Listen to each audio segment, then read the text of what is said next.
Ja sam Ljubica, radim kao arhitekta u Delta Real Estate-u. Trenutno sam na poziciji koordinatora za izgradnju i dizajn.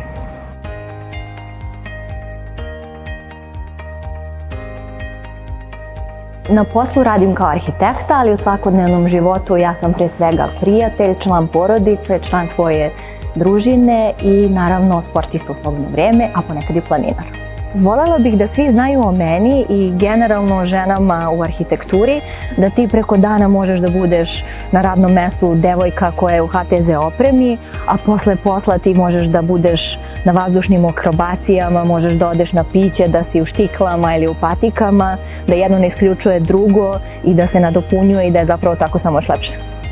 Najveći izazov u ovom poslu je da ako imaš neku inicijalnu ideju, nju uspeš da realizuješ do kraja, a da je ne ugroziš, da ne donosiš neke praktične odluke samo da bi sebi olakšao, nego da istraješ i da na kraju prostor bude identičan tvojoj nekoj ideji iz mašte i sa vizualizacijom. Postoje stereotipi.